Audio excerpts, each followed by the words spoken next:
E não menos importante, o nosso doutor Adolfo Vaz da Silva, promotor titular da 4ª Promotoria de Justiça, a quem tem, pessoalmente, eu sei que tem muitos, mas vou falar de mim, inspirado pela sua atuação, na maneira de atuação nas audiências, no Tribunal do Júri, mas, acima de tudo, como pessoa.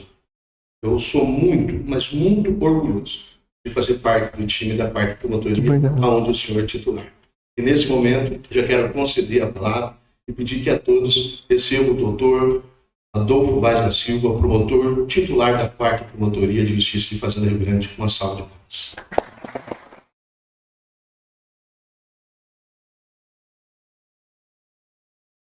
Porra, aí você vai me fazer começar chorando a palestra, pô? Desse jeito aí? Obrigado, obrigado. Boa noite a todos, pessoal. Quero pedir desculpas pelo atraso. Eu estava fazendo audiência até agora há pouco. Saí da última audiência 6:50. Vim o mais rápido que pude para cá. E aí pensei também já em como... Vou aproveitar isso até para trazer já uma citação, já uma forma de ensinamento. Aproveitando esse atraso, que foi involuntário, foi acima do que eu poderia controlar, uma audiência que demorou um pouco mais do que o previsto. Eu já sabia que chegaria no limite ali, né? Mas mesmo assim ela demorou um pouquinho mais. Eu pesquisei rapidinho aqui uma frase do Epítetos, que é um filósofo estoico, que diz o seguinte: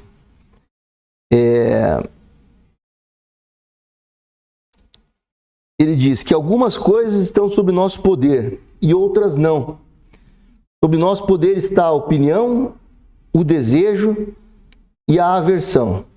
Em resumo, tudo que é nossa própria ação.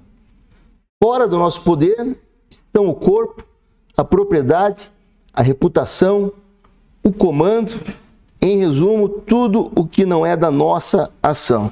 A gente vê essa frase comumente nas redes sociais, mas não nessa forma alongada, nessa forma completa. Mas ela basicamente diz que nós devemos nos preocupar com aquilo com os quais nós temos a dominância, aquilo que nós podemos dominar, né, que são os nossos desejos, as nossas opiniões, as nossas vontades, as nossas ações. E talvez, não que não nos devamos nos preocupar, mas não sofrer por aquilo que está fora do nosso controle. Outra maneira também de interpretar essa frase é dizer que faça o melhor que você pode fazer e não reclame do que a vida lhe dá em troca, mas pegue aquilo que a vida lhe dá e com isso faça o melhor que você possa fazer. Essas duas variações, elas são variações deste texto inicial aqui, que eu peguei agora no caminho para dizer que eu me sinto constrangido pelo atraso, mas fugiu ao meu controle. E o que eu poderia fazer é tentar trazer algum tipo de ensinamento, algum tipo de citação, alguma coisa que pudesse ser aproveitada a partir desse atraso. Pensei aqui no que falar para os senhores hoje e cheguei à conclusão de que trazer aqui hoje alguma coisa muito dogmática de direito não seria o momento apropriado, porque os senhores, a grande maioria, né, estão na faculdade, estão aprendendo, e a função, talvez, de alguém que já tem um pouco mais de tempo, de que está na estrada, de que conhece um pouco mais, é apresentar as experiências que este mundo do direito nos proporciona. Então, antes disso, eu até queria fazer uma pergunta aos senhores, eu queria saber aqui quem é que está estudando, se tem professores aqui ou não, e dos que estão estudando, em qual período da faculdade estão, não sei, às vezes algumas são por semestres ou anuais, é variado aqui, como é que está? A ideia aqui é que a gente faça um bate-papo. Eu não quero ficar aqui apenas fazer uma palestra, mas conversar com os senhores. São de todos os períodos da faculdade, Adilson, é isso? Variados? E tem a nossa professora Letícia. Hoje. Certo. Eu dividi aqui a nossa conversa em algumas partes. A primeira parte ela é um pouquinho mais densa, um pouquinho mais confusa, talvez, porque eu trago algumas premissas, alguns pontos de partida que são necessários para o entendimento da conclusão que eu vou chegar ao final. E o título da palestra que eu trouxe aqui é o seguinte: quando o direito se afasta da vida e a urgência de reconciliar justiça e realidade. Lorisval, aqui, meu assessor, é meu colega de faculdade. E eu lembro, talvez, não sei se ele lembra ou não, mas eu lembro que desde a faculdade eu percebia, às vezes, que professores, acadêmicos, juízes, promotores, advogados, que já haviam avançado muito na carreira e estudado muito, criado muito conteúdo, às vezes se esqueciam um pouco da realidade da vida como ela é. E isso acontece no direito muitas vezes porque você começa a se enfurnar em teorias, em estudos, e esquece que o objetivo principal do direito é regular a nossa vida em sociedade. E o resultado da aplicação do direito vai surgir diretamente na vida de pessoas. E que, portanto, isso deve estar presente sempre que a gente vá se manifestar da maneira que for, como advogado, como promotor, como policial, como delegado, como população exigindo seus direitos, como juiz nas suas decisões. Então, a minha ideia aqui é trazer uma reflexão sobre como é importante estudar direito, e eu quero aqui dizer que eu sou fã do estudo do direito, fã do aprofundamento jurídico, fã de estudar as teorias, de conhecer a lei, mas que isso não pode afastar este acadêmico, esse estudioso, da realidade do dia a dia. Direito sempre me fascinou, não apenas como ciência, mas como instrumento de civilização. Então, eu fiz a ressalva de que essa primeira parte talvez seja uma parte um pouco mais pesada, mas depois a gente vai dar uma aliviada, vai para algumas coisas mais engraçadas, para não deixar a palestra inteira, esta conversa, inteira tão pesada. Então, o que eu entendo hoje é que nós vivemos muitas vezes um descolamento perigoso do direito, da academia, dos operadores do direito, da realidade. E eu vou trazer exemplos durante a palestra para demonstrar isso que eu estou falando. Isso se chama, em ciência, como dissonância cognitiva. Alguém já ouviu falar nessa expressão aqui? Eu vou sempre fazer perguntas aos senhores para ver se tem alguém que quer participar e, se tiver, eu gostaria muito que alguém falasse, dialogasse comigo. Já ouviram essa expressão, dissonância cognitiva? Dissonância cognitiva é o seguinte, é quando você cria uma narrativa para sua mente para escapar da realidade. Então há uma dissonância entre o seu conhecimento e a verdade dos fatos. E você passa a acreditar muito mais naquela narrativa que você criou para você mesmo, do que na realidade que às vezes está à sua frente. Então vou dar um exemplo aqui, não sei se tem alguém aqui defensor dessa ideia, mas vou dar um exemplo aqui da Terra plana. Tem gente que acha que a Terra é plana. E o cara cria inúmeras teorias e passa a acreditar de fato naquilo. Não age muitas vezes de má fé. Ele passa a acreditar naquela teoria que ele criou, mesmo que aquilo seja fatalmente contra a realidade que bate à porta. Então, esse é um exemplo absurdo, vamos dizer assim, para vocês entenderem, mas isso acontece no direito em coisas que não são tão claras e que alguém, às vezes, precisa mostrar.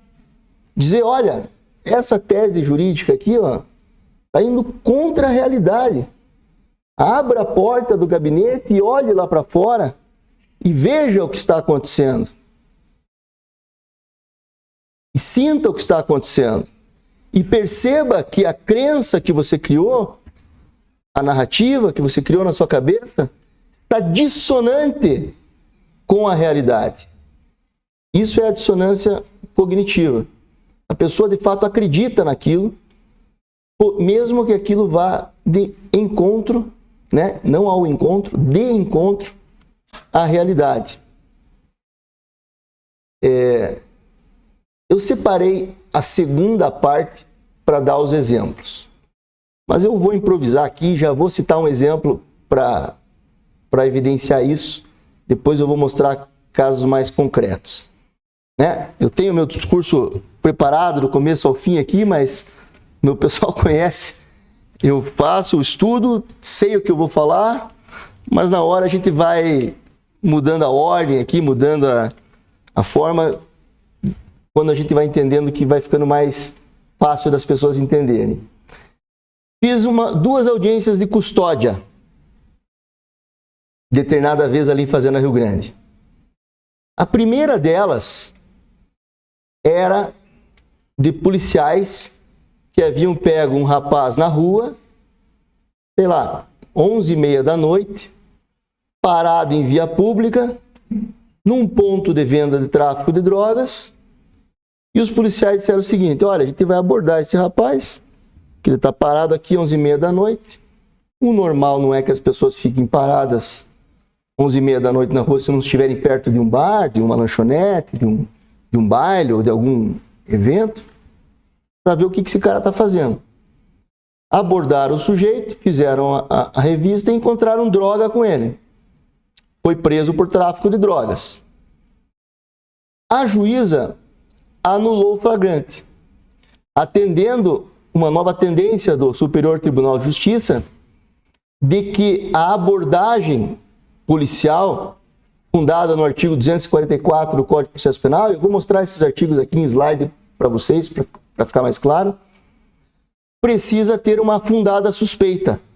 O sujeito precisa fazer alguma coisa objetiva, aferível, isso segundo o STJ, aferível, que justifique a abordagem.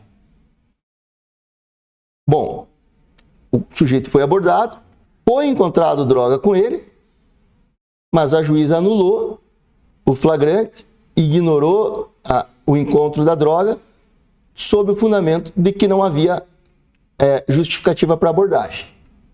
Tudo bem, eu me posicionei contra, mas quem decide é o juiz, a gente respeita.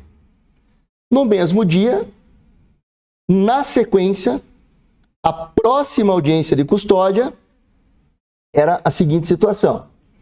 O rapaz estava à noite, em via pública, próximo a uma escola. Os policiais acharam estranho, resolveram abordar o cidadão. Quando abordaram o cidadão, pegaram ele com vários objetos oriundos daquela escola. Existia na escola um cartão lá, um vale, que valia alguma coisa para trocar ou por dinheiro ou por algum benefício, e ele estava com os bolsos cheios desses cartões. Aí os policiais foram até a escola, entraram no terreno, viram que ele tinha arrombado a grade de trás da escola, tinha entrado na escola, revirado lá, aberto os armários, acharam os armários onde estavam esses cartões, que ele tinha vários no bolso, e constataram o furto. E a juíza homologou o flagrante. Depois que terminou as duas audiências, eu falei, e aí, doutora, qual que é a diferença? Qual que é a diferença? No furto aqui da escola, que a gente pegou lá o cidadão com os objetos da escola, valeu o flagrante. No outro, que a gente pegou o cidadão com droga, não valeu o flagrante. mas a abordagem foi exatamente a mesma. Não teve diferença nenhuma. Nenhum dos dois fez algo extraordinário para ser abordado. Foram os policiais que julgaram que alguém, naquele período noturno, em via pública, longe de qualquer atividade social, isso gerava para os policiais uma situação suspeita. Depois que eu falei isso com a juíza, depois das audiências, por quê? Porque a juíza estava aplicando o que o STJ está mandando. Não é que necessariamente ela tenha também esse entendimento, mas o STJ de fato tem anulado flagrantes assim, tem anulado ações penais que vão até o fim, porque começaram assim. E aí a juíza falou para mim, vou ter que repensar agora essas anulações do flagrante de drogas. Porque na real era a mesma coisa, só mudava o crime. Um era um furto qualificado para o rompimento de obstáculo, durante o repouso noturno, tão qualificado e majorado. E o outro era o tráfico de drogas. E essa jurisprudência, anulando a abordagem dos policiais, ela tem sido recorrente no tráfico de drogas. E aí os motivos, nós não sabemos quais. Eu, para a palestra de hoje, trouxe isso. Trouxe que para mim é um descolamento da realidade. O ministro está há tanto tempo lá no STJ, há tanto tempo julgando casos esparsos que chegam lá, há tanto tempo dentro do direito, e esquece da vida real. Esquece do trabalho do dia a dia do policial e descola o direito da realidade. E esse é o tema, essa é a provocação que eu quero trazer para os senhores aqui hoje. Junto com a dissonância cognitiva, temos um outro termo que é muito utilizado hoje em dia, e eu sei que aqui provavelmente alguns nessa parte não vão gostar, mas daí de novo, é um bate-papo. Eu abro a oportunidade para nós conversarmos. Eu falei em dissonância cognitiva, agora eu falo sobre o politicamente correto.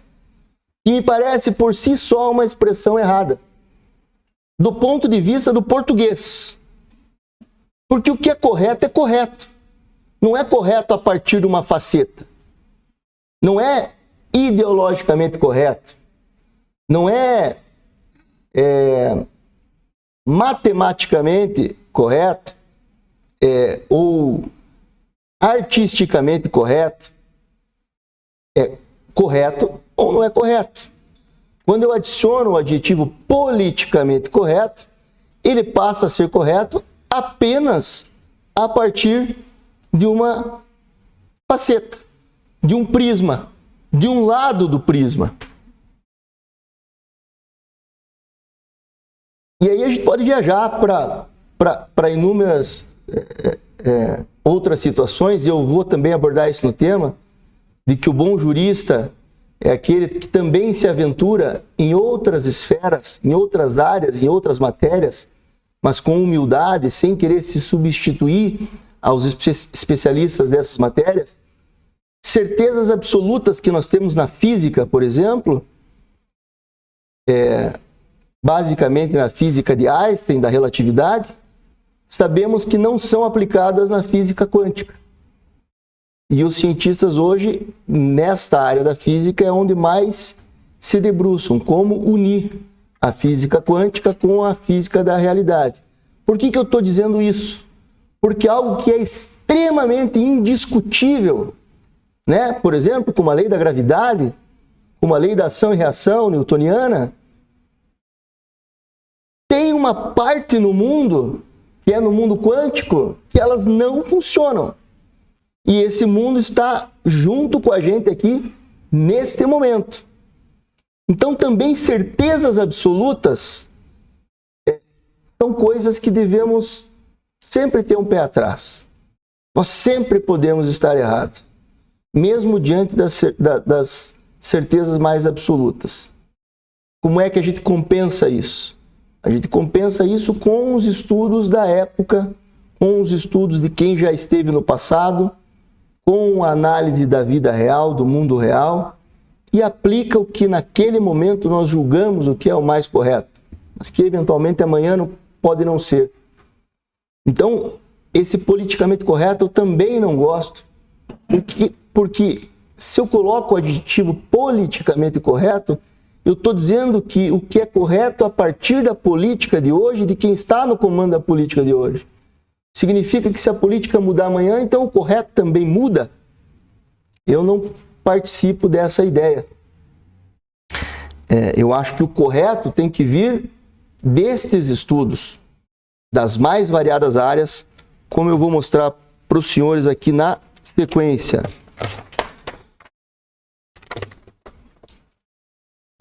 Então, o politicamente correto é uma forma social de dissonância cognitiva. Ela está muito vinculada às palavras e se reveste na escolha das palavras para que a gente escolha palavras que não ofendam determinada categoria, ou determinada pessoa, ou determinado grupo político. Mesmo que essa omissão, às vezes, ofenda a realidade, a própria realidade. E esse é o tema da nossa palestra. Trazer o direito e falar, olha para a realidade e vê o que está acontecendo. Alguém aqui assistiu aquele filme Não Olhe para Cima? Sabem qual filme eu estou falando? Esse filme Não Olhe para Cima, bom, para poder explicar eu vou ter que contar para os senhores, mas essa é a premissa do filme. Né? Já está no título e está no pôster. Tem um cometa caindo no planeta e vai destruir o planeta. O que o governo começa a fazer? Começa a fazer uma campanha midiática dizendo para as pessoas, não olhe para cima, não olhe para cima. E o cometa está vindo. E alguns cientistas tentam falar para a população, olha, o cometa está vindo, vai destruir o planeta. E as pessoas não olham. E o nome do filme é esse, Não Olhe para Cima. E negam a realidade. Negam a realidade. Tentam, de alguma forma, justificar aquilo ou negar, simplesmente negar. Continuam suas vidas, continuam trabalhando normalmente, continuam estudando normalmente. E não olham para cima para ver o cometa que está caindo na nossa cabeça.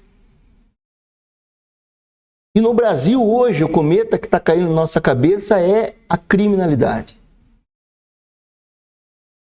E aqui, a experiência que eu vou trazer para vocês, do Ministério Público, minha, pessoal, tem muito a ver com a área criminal, que é a área que eu atuo por muitos anos. E nós estamos negando a realidade de que a criminalidade apenas cresce, e cresce de forma violenta. Eu lembro quando eu tinha lá pelos meus 10, 12 anos, que quando morria alguém na cidade, assassinado, isso era um evento na cidade. A cidade parava e só se comentava daquilo. Isso era um absurdo. Alguém foi morto por outra pessoa. Hoje nós temos 2, 3, 4 homicídios por final de semana em Fazenda Rio Grande. Temos 2, 3, 4, 6 homicídios por final de semana em Campo Largo e assim por diante na região metropolitana. E a gente não se espanta mais, não se assusta mais, começa a se acostumar com isso, começa a se acostumar com o cometa que está vindo para destruir o planeta. E essa criminalidade está vindo para destruir a nossa sociedade. Então alguém tem que chegar e falar, olha para a realidade, não é normal tanta gente assassinada, não é normal tanta violência, não é normal tanto estupro de criança, não é normal você, em grandes cidades, ter que andar com 2 celulares, um para entregar para o bandido e outro para que você tenha as suas coisas. Essa é a dissonância cognitiva que eu falei no início da palestra. Nós acreditamos estarmos vivendo dentro da normalidade, quando não estamos. E precisamos olhar para a realidade e enxergar que isso não é o normal. Não é normal que tenhamos corpos todos os finais de semana pela região metropolitana inteira de Curitiba. E isso nós estamos falando de Curitiba, Santa Catarina, Rio Grande do Sul, que podem ainda ser considerados um país à parte do resto do Brasil. Nós vamos tocar hoje aqui naquela operação do Rio de Janeiro, e lá sim é outro mundo. Nordeste é pior ainda. Norte, pessoal não conhece porque não chega muita notícia aqui, mas é pior ainda. E aí nós vemos algumas decisões judiciais, alguns pronunciamentos, alguns especialistas dando discursos, muitas vezes baseados no direito, com fundamento técnico e legal, mas dissociados da realidade. Que é o que eu quero chamar a atenção aqui hoje. Eu preciso que você me ajude com o tempo, porque você sabe que eu me perco. Como é que eu tô? Você tá brincando? Sério? 30 minutos, pessoal. Peço perdão, vou acelerar aqui. Então, eu também me pergunto às vezes o que faz com que haja essa dissonância cognitiva, o que faz com que as pessoas não enxerguem essa realidade. É interesse? É vontade de contribuir com algum grupo? Ou é o mero incômodo, porque quem ouve tem que agir, tomar alguma providência? E se eu estou ali na minha vida boa, regulada, eu não preciso tanto do Estado, essas mortes da periferia não chegam na minha casa, então é melhor eu ficar quietinho aqui e cuidar da minha vida e não olhar, como não olhar para o cometa lá no filme, e aceitar essa dissonância cognitiva de que está tudo bem, talvez seja melhor para mim. Eu penso que caminha muito mais para isso. Nós precisamos de uma sociedade mais reflexiva. Eu avisei, senhores, que essa primeira parte era meio pesadinha. Não é muito gostosa. Vou ter que pular uns pedaços aqui para a gente poder não passar muito do tempo, né? É 1 hora, né, Adilson?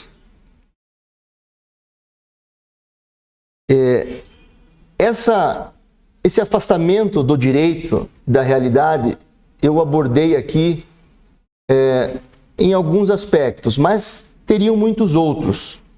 Eu abordei em alguns aspectos em decisões judiciais, em pronunciamentos jurídicos. Eu abordei em relação à própria vida dos operadores jurídicos, dos acadêmicos, dos juízes, dos ministros, que muitas vezes parecem viver numa bolha, isolado do que acontece no mundo. E abordei também na discussão a respeito de casos concretos. Tem uma boa parte aqui da minha introdução que eu queria entrar com os senhores, que é esse discurso que eu estou dando de ter os pés na realidade, de enxergar a realidade. Eu não queria que fosse interpretado como um abandono ao estudo, que não fosse interpretado como alguém que diz: olha, não precisa estudar, vamos lidar com a prática. Não é isso. O estudo é extremamente necessário. Conhecer a lei é extremamente necessária. Conhecer as teorias e as doutrinas clássicas de direito são extremamente necessários. Porém, conhecer a realidade e conhecer outras matérias também é extremamente necessário. E eu chamei isso, eu conceituei assim, e depois eu fiz pesquisas com outros doutrinadores e vi que há muitos doutrinadores que também conceituam dessa maneira, como ser técnico.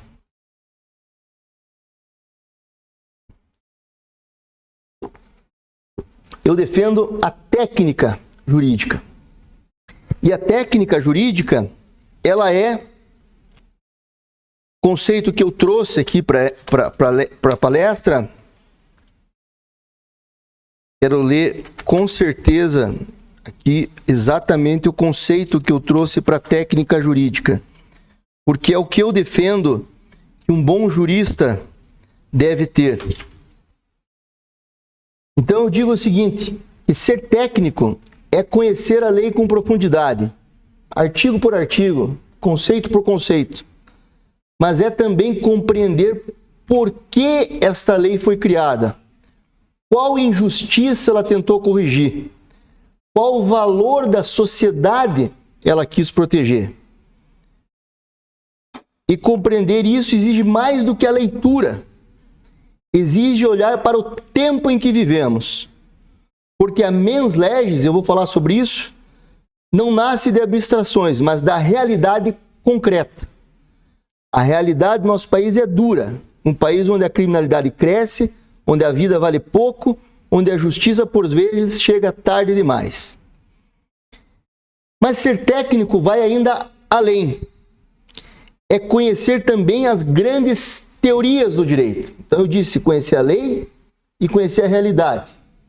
E eu digo agora, conhecer as grandes teorias do direito, criadas, reestruturadas, revisadas por grandes juristas ao longo dos séculos, que moldaram a forma como compreendemos a justiça, culpa, liberdade e responsabilidade.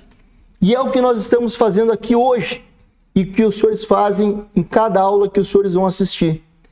Quando um professor passa lá uma teoria clássica para os senhores minimamente contribuem de alguma forma, seja com uma mera reflexão sobre aquilo que está falando, que estão falando para os senhores. Então o professor diz lá, Hans Kelsen apresentou a teoria pura do direito e explica para os senhores. Cada um vai ter uma reflexão sobre aquilo e alguma contribuição. E ao longo de décadas e até séculos, essas teorias vão sendo revisadas e aplicadas no dia a dia por advogados, promotores, técnicos judiciários, analistas, assessores, estagiários, servidores. E a gente está fazendo isso aqui hoje, discutindo direito. Então é conhecer as grandes teorias, e eu digo, é conhecer Kelsen e compreender a estrutura. É conhecer Radbruch e perceber o limite ético da norma. É conhecer Bobbio e entender a função do Estado. E que o direito serve para proteger direitos. É conhecer Hart e saber distinguir regras de princípios. É conhecer do working e enxergar a integridade do sistema. Eu citei aqui vários autores clássicos dos clássicos do direito. E cada um contribuiu de alguma forma para o direito como nós entendemos. E se nós, apesar desses caras serem geniais, se nós aplicarmos apenas a teoria de algum deles, nós iremos falhar. Eu tinha preparado aqui uma provocação, não sei se vai dar tempo, porque tem muita coisa para falar ainda. Quando eu falei aqui, por exemplo, sobre Bobbio, Norberto Bobbio, que é entender a função do Estado e que direito serve para proteger direitos, que é uma frase circular, é uma frase redundante. Quero saber se vocês entenderam essa frase. E se alguém quer tentar explicar ela para mim. Vamos, pessoal. Coragem. Vamos lá. Vocês estão estudando direito. Vocês vão ter que se posicionar em algum momento. Alguém quer... Hã? Não vou... Aí eu seria ditador. Dizer, vai, você...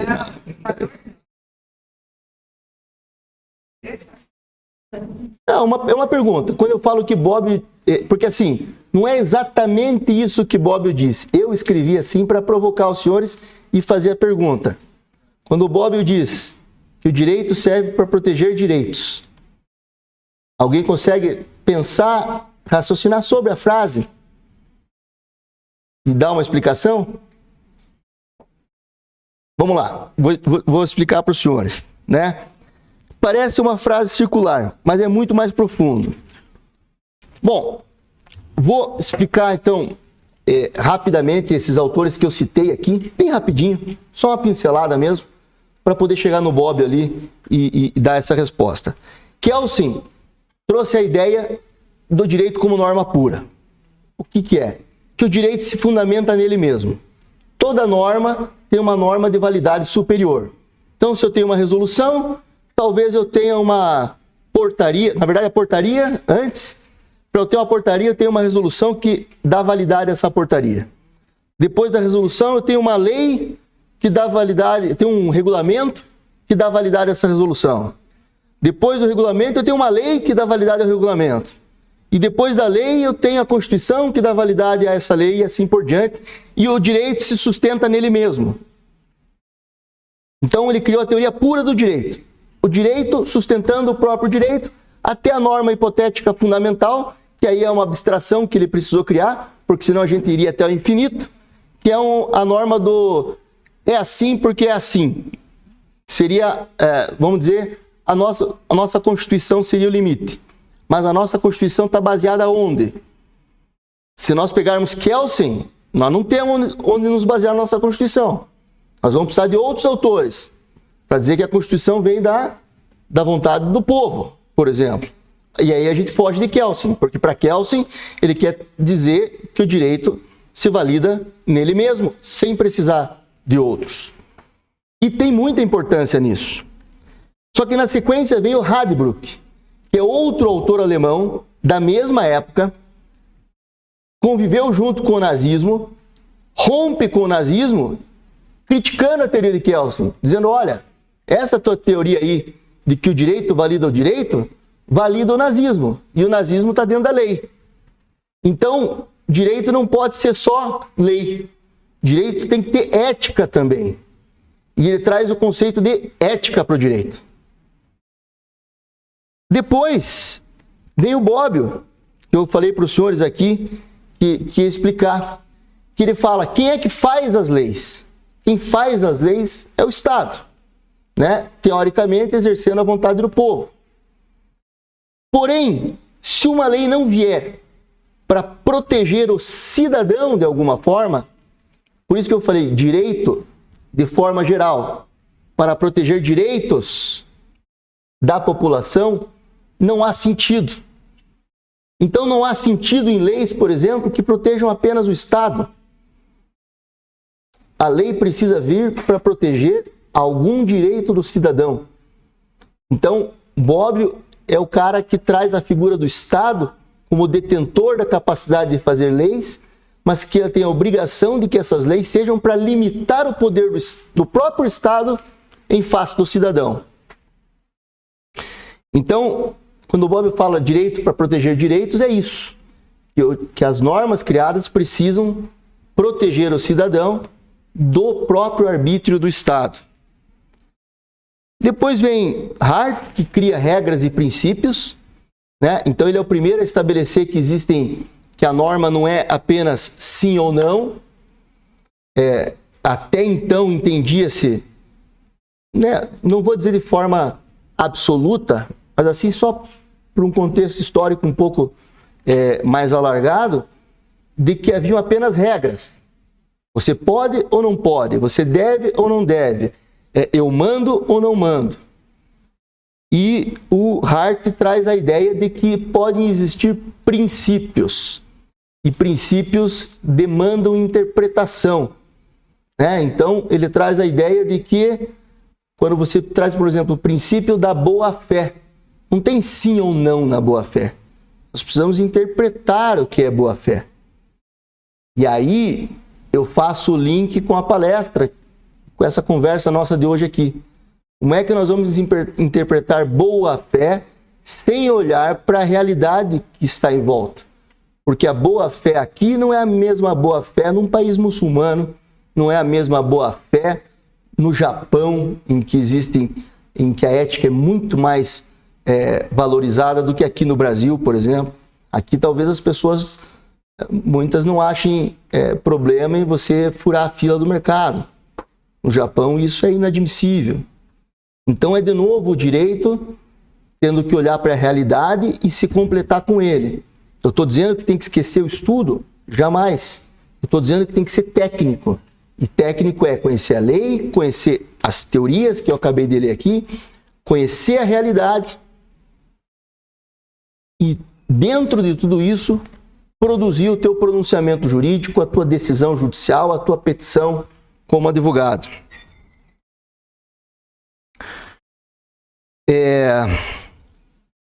Miguel Reale tem mais ou menos essa mesma ideia, quando ele traz a teoria tridimensional do direito, em que ele fala que direito é fato, valor e norma. Ou seja, direito não é só lei, não é só norma. Direito tem que olhar para o fato também. E quando olhar para o fato, tem que também atribuir algum valor a ele, porque esse fato pode ser positivo ou negativo. Tudo mais ou menos dentro do que eu estou falando. Eu estou condensando várias teorias aqui para tentar trazer para os senhores essa ideia de que os senhores precisam estudar direito, mas precisam ter o pé na realidade e mais, como eu vou falar aqui um pouquinho para frente, também atravessar as fronteiras do próprio direito, porém com humildade. O que eu digo atravessar as fronteiras do próprio direito? É buscar para as suas decisões... Quer falar? Pode falar.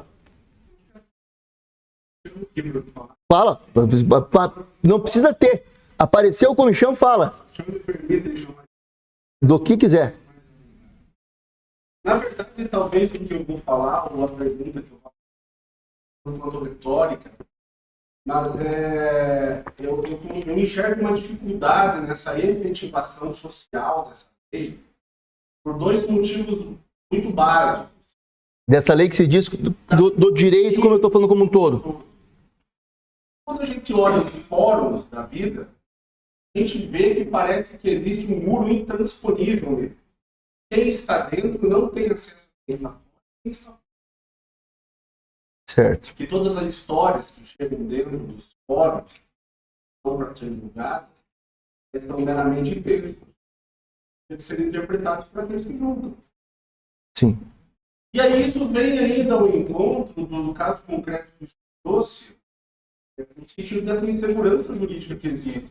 Quando uma magistrada julga uma mesma matéria de duas formas diferentes, no mesmo ambiente, no mesmo dia, no mesmo momento, faz com que a gente ainda desacredite mais nesse processo do direito chegar de fato à sociedade. Porque a gente sabe que na prática, na teoria de todos esses pensadores, é uma coisa bonita, é uma coisa estruturada, é uma coisa que tem sentido, mas que na prática, quando a gente vai efetivar isso, a gente não consegue chegar em todos os cantos, as pessoas não são enxergadas. Então, eu queria entender, ou talvez isso nem seja possível de se entender, de fato, como efetivar esse direito na sociedade como um todo. Veja, a minha crítica é exatamente essa que você trouxe. É disso que eu estou falando. E eu não vou trazer a resposta aqui, porque eu também não sei. O que eu estou trazendo é a provocação. É justamente essa. Quando terminou as duas audiências, eu perguntei para a juíza. Eu falei, e aí? O tráfico de drogas anulou? O furto homologou? E o fundamento que era abordagem irregular foi a mesma abordagem. O tirocínio policial, o cara no meio da rua, olhou o cara ali e falou, pô, esse cara tá estranho aqui, esse horário, vou abordar. Então, o que você está falando aí é exatamente a crítica que eu estou trazendo. É exatamente dizendo que, às vezes, os operadores do direito, os juízes, promotores, ministros do STJ, ministros do STF, estão esquecendo de olhar para o lado de fora do muro. Na conclusão da minha palestra aqui, eu vou ler para o senhor já a conclusão, que vai responder essa pergunta, porque o que o senhor falou é exatamente a crítica que eu estou fazendo. Na conclusão da palestra, pô, eu tenho vídeo e ainda imagens para mostrar para os senhores, não sei se vai dar tempo, né? Depende de vocês terem vontade também de ver.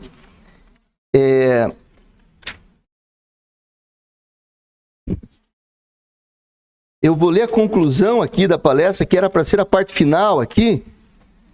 E é isso que o senhor... Qual é que é o seu nome, por favor? Renato, tá em que período, Renato? Certo. Estou no módulo 15, mas não é uma sequência lógica. Vai fazendo as matérias ali e a hora que, como se fosse um banco de horas, assim, a hora que completar. Às vezes pode estar fazendo uma matéria adiantada e uma matéria básica ao mesmo tempo, dependendo disso. Tá. Então, veja aqui a parte final, aqui, uma das últimas páginas aqui da palestra que eu tinha escrito, né? A minha conclusão era assim: estamos chegando ao fim. Falamos da técnica, da realidade, de leis e de gente. No fundo, falamos do mesmo país, só que visto de lugares diferentes. De um lado, os que pensam o direito, do outro, os que vivem o direito. E a distância entre esses dois mundos, muitas vezes, é o que impede a justiça de funcionar. Porque a teoria fala com conceitos, mas a vida fala com urgências. O direito não existe para satisfazer o jurista. Existe para que as pessoas consigam viver juntas sem se destruir. E exige mais do que conhecimento, exige escuta. Quando eu estou falando isso aqui, eu estou falando do operador do direito, esse que está dentro do muro lá. Ele tem que escutar a realidade. Escutar a dor da vítima, a angústia do réu, a dificuldade do policial, o medo do cidadão comum. Por isso, precisamos de operadores que saibam circular entre esses dois mundos, que leiam bem e também saibam olhar pela janela. A sala de audiência, a sala de aula, a delegacia, o batalhão da polícia, a população mais necessitada, aquela que mais precisa do Estado, precisam conversar. O promotor, o juiz, o advogado, o professor têm o mesmo dever: entender que a norma no direito é só o começo da conversa e não o fim dela. Então, esse comichão que você está tendo é o comichão que eu tive para escrever isso aqui e é o comichão que eu tive lá na faculdade, vendo esse distanciamento. E aí eu trouxe alguns vídeos aqui para explicar sobre isso, mas eu vou falar mais um pouquinho aqui rapidinho, porque eu não queria que confundissem técnica com legalismo. Vou falar disso. Pode falar.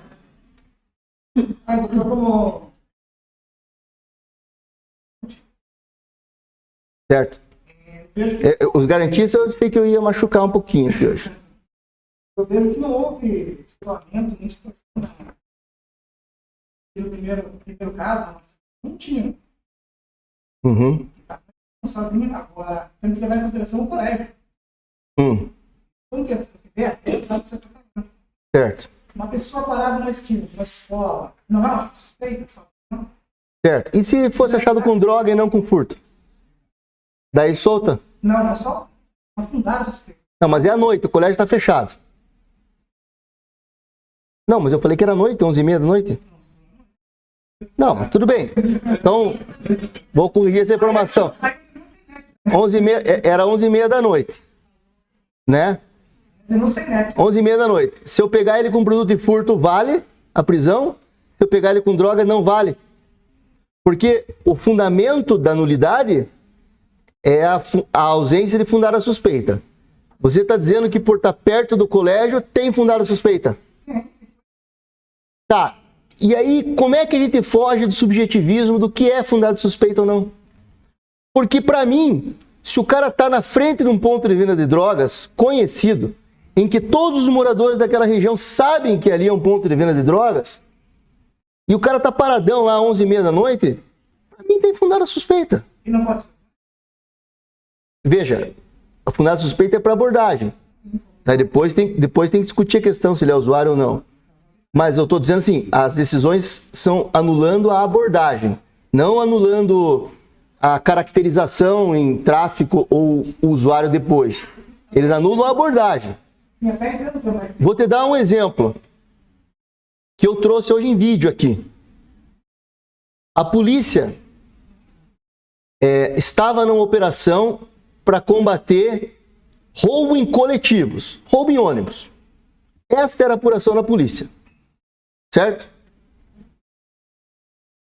Durante essa operação, em volta dos ônibus ali, olhando os coletivos, eles viram um carro parado e acharam um suspeito. E eles estavam investigando roubo em coletivos. Resolveram abordar o carro. Pensando no quê? No roubo em coletivos. E acharam quilos de droga dentro do carro. O STJ anulou. Falou, não, vocês estavam procurando roubo em coletivo. Para te acharem droga, não tinha suspeita para achar droga, não podia ter abordado para isso. Você acha isso olhar para a realidade? Uma realidade que nós estamos olhando há muito tempo. O STF já é contra isso, sabe disso, né? O STF está... Há muito tempo da abordagem. Tem um fundamento legal. Também não é legal que encontra com duas, três pedras de toque, e voluntariamente o cidadão leva a polícia na sua casa, só tem mais aquilo. Sim. Já não tinha? Tinha? Mas o cidadão Não, veja o seguinte, nós estamos aqui. Nós estamos nesse prédio aqui, certo? Eu acho um corpo aqui estendido no chão, homicídio. Uma pessoa morta aqui. Certo? Por exemplo. E o cara fala assim, ó, mas tem mais uma naquela sala que eu matei e tem mais uma que eu matei no terceiro andar lá. Fala, não, tem o flagrante aqui, eu vou pra delegacia agora, esses dois lá eu deixo pra depois. Vamos olhar pra realidade.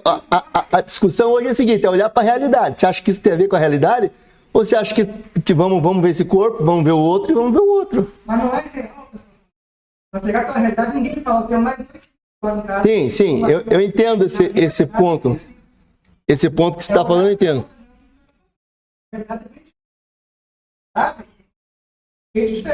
Certo.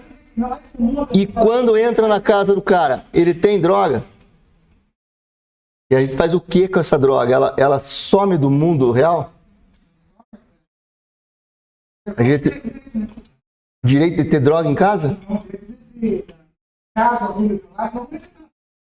Certo. Na minha palestra aqui também falo um pouco sobre isso. O que é casa? O que é casa? Qual o conceito de casa? Certo. E se for uma biqueira só, lugar de venda de droga, ninguém mora ali. Só vendem droga. Está protegida pela Constituição ou não? Não. Às vezes tem proprietário, é uma casa abandonada só usada para venda de droga. Veja, o que eu quis dizer aqui, a palestra é toda de provocações mesmo. Inclusive, para frente eu ia falar que eu ia machucar um pouco o coração de alguns garantistas. Mas que eu estou aberto a conversar e debater. A ideia é essa. Eu posso construir uma fundamentação jurídica dizendo que casa, quando a Constituição fala em casa, a Constituição fala em lar, onde a pessoa tem o seu refúgio. E que, portanto, uma biqueira, que é de conhecimento geral da população local, de conhecimento da polícia, todo mundo sabe que ali é um ponto de venda de drogas. E que não é pelo ele ter o formato de casa, telhado, porta, janela, parede. Ele é protegido pela Constituição. Eu não vi discussão jurídica sobre isso ainda. Mas eu acredito que eu posso criar uma fundamentação nesse sentido. E esse é um dos outros problemas. Abre para mim, Paola, o gráfico das leis, por favor. Mas o flagrante, ele é permitido. O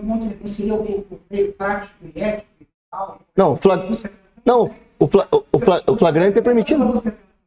Não, o flagrante é a busca e apreensão é uma das formas e o flagrante é outra, né? Mas por que eu não posso prender em flagrante se eu sei que tem droga ali? Não, mas o flagrante é ilegal?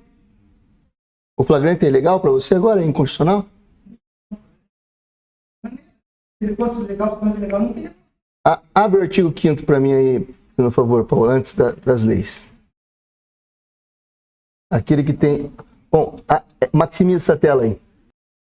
Olha, isso aqui é um gráfico das leis no Brasil comparado com outros países. Nós temos ali 1.018.000 leis. A França tem aproximadamente 10.000, A Alemanha tem aproximadamente 5 mil, a Rússia 4 mil e assim por diante. Eu trouxe esse gráfico para dizer para os senhores o seguinte, que hoje um bom argumentador, uma pessoa boa de argumentos, pode criar fundamentação jurídica para quase qualquer coisa. E aí nós temos a insegurança jurídica que o colega falou ali. Na mesma situação, a juíza anulou um e prendeu o outro. E você tem fundamentos para dizer que ela está certa, porque num tinha uma escola e no outro não tinha. Eu acho que está errado. Eu acho que ou ela anula os dois, dizendo não pode abordar assim, ou ela teria que prender os dois, na minha visão. Mas eu não contesto a tua visão num país que tem mais de 1 milhão de leis, em que nós vemos o ministro primeiro escolher o resultado que ele quer e depois buscar a fundamentação neste mar de leis e na nossa gigantesca Constituição. Agora abre o artigo 5º para mim, por favor, Paola. Artigo 5º que tem a casa ali, artigo 5º, parágrafo 5º. Tá imagens ali. Não, tá imagens. Já tem. Nos slides você deve ter feito. É um desses aí. Não. Também não. É isso aí. Maximiza isso para mim. Tem aquele microfone? É esse aqui, Edilson? Alô? Oi, som. Tá ligado?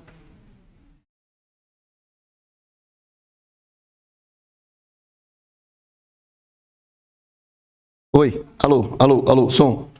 Então vamos lá, vamos falar sobre, né? O senhor falou que tem que preservar direitos, não é? Artigo 5º aqui, ó. Todos são iguais perante a lei, sem distinção de qualquer natureza, garantindo-se aos brasileiros e estrangeiros residentes no país a inviolabilidade do direito à vida, à liberdade, à igualdade, à segurança e à propriedade nos termos seguintes. E eu trouxe o inciso 11. A casa é asilo inviolável do indivíduo, ninguém nela podendo penetrar sem consentimento do morador, salvo em caso de flagrante delito. Tráfico de drogas é delito permanente. Enquanto tiver drogas lá dentro, tem flagrância. Ou desastre, ou para prestar socorro, ou durante o dia, por determinação judicial, que é a busca e apreensão que o senhor falou. Mas o que eu quero dizer, trazendo esse artigo aqui? É só a casa, que é um direito fundamental aí no inciso 11? Quais outros direitos fundamentais estão previstos no caput aí do artigo? Saúde, que mais? Também. Esses não estão aí no caput, né? A segurança. E a segurança vai aparecer em outros momentos do artigo 5º. Então, vivermos em uma sociedade segura também é um direito fundamental de igual peso à inviolabilidade do lar.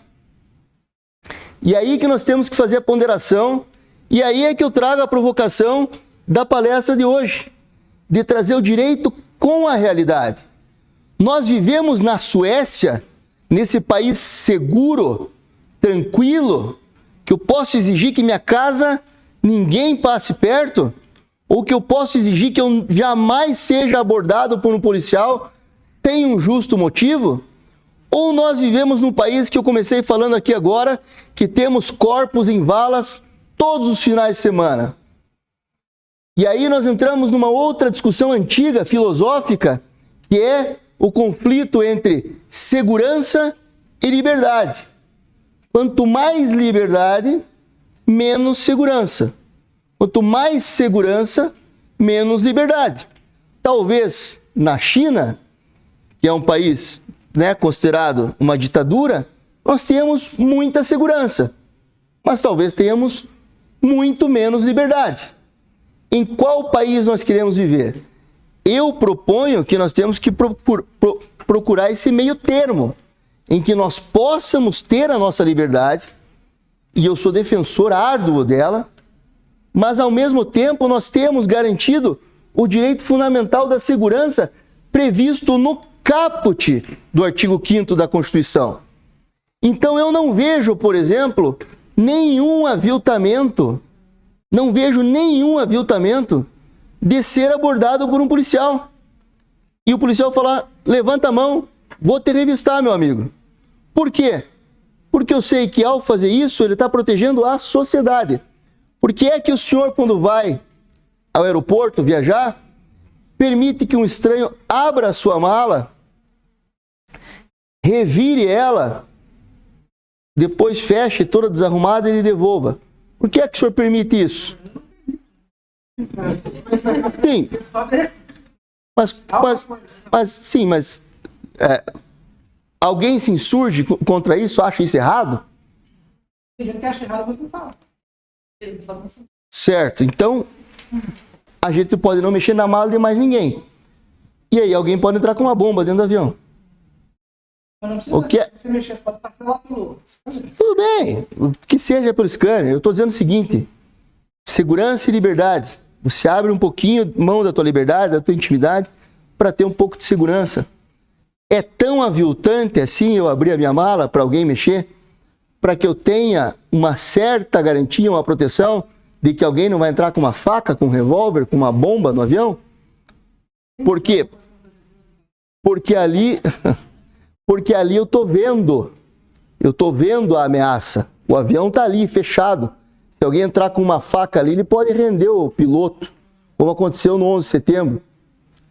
Por que é que as blitz não são contestadas? Porque nós vemos gente atropelada por motoristas bêbados todos os dias. Então a gente admite, você que não bebe, você que está dirigindo corretamente, soprar o bafômetro de vez em quando, para que pessoas que bebam sejam responsabilizadas. Então nós estamos vendo o perigo. Agora, quando a gente não enxerga o perigo diretamente, a gente acha que é um aviltamento.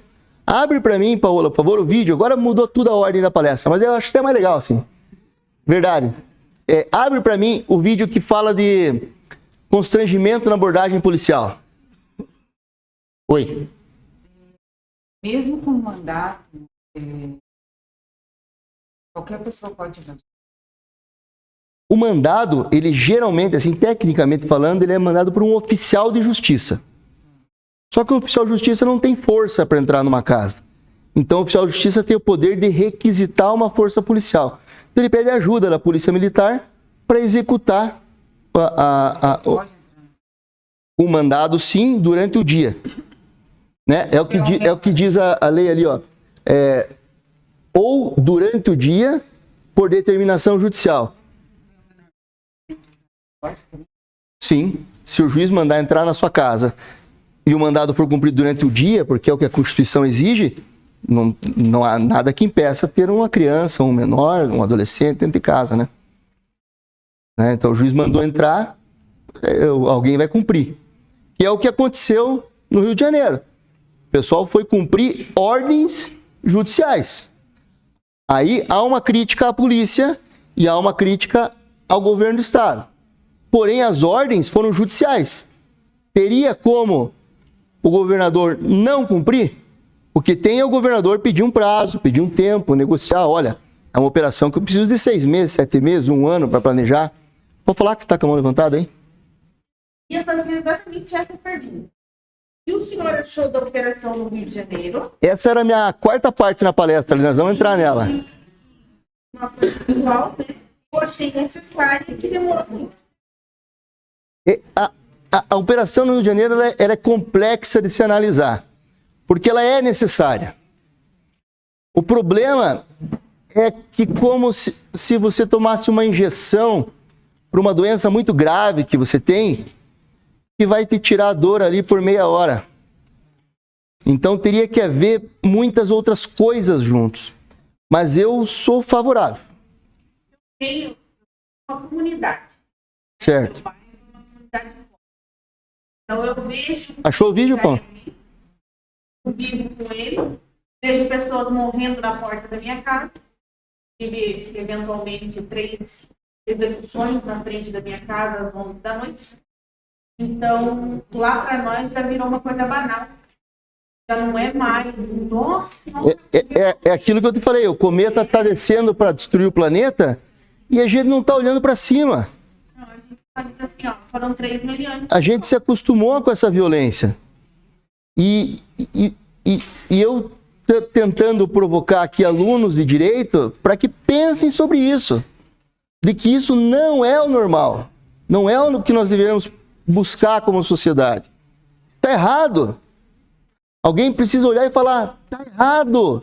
Tem que mudar alguma coisa. Né? Eu trouxe vários outros temas ali, acabei cortando alguns, senão a palestra vai ficar muito longa, sobre hiperencarceramento, que se fala muito, isso aí para mim é um absurdo. Vejam esse vídeo aqui, e aí nós vamos comentar um pouquinho em cima dele. Ver como é que está o som aí, se está bem bom o som. Daí eu quero que mais garantistas se apresentem aí para nós discutir esse vídeo aqui, ó. Não, na boa, não tenho nada contra. São questões de visão diferente. Eu era muito garantista na época da faculdade. Mas o trabalho vai fazendo com que você mude. Conforme você vai vendo algumas atrocidades, você vai mudando. Hoje eu sou bem menos. Mas eu sou um cara garantista e eu tenho exemplos aqui que eu vou mostrar. De decisões e pronunciamentos meus que o senhor vai concordar. Mas em casos específicos. Só que tem coisas que eu não consigo entender. Que é justamente esse tema da palestra que eu falo do descolamento da realidade. Aqui eu vou apresentar um descolamento da realidade do ministro Schietti, que é o ministro mais garantista do STJ, ele que tem liderado essas decisões. Mas aqui eu não vou falar sobre a decisão, vou falar sobre a postura dele. E olha, é um ministro estudioso, muito bom, tecnicamente fera, mas tem essa visão garantista aí, com a qual eu não concordo, e alguns colegas dele não concordam, e o STF está revendo essas decisões dele. Mas eu quero que os senhores analisem o comportamento de vida dele, que é o que eu trouxe num trecho desse vídeo, que é um vídeo público, é um vídeo de julgamento do STJ, com o qual eu não concordo, absolutamente não concordo, como pessoa agir assim. Certo. Uma boa parte da minha primeira parte era para explicar mens legis, era falar sobre Código Menores e ECA. Mas eu cortei porque não ia dar tempo. A gente pode falar.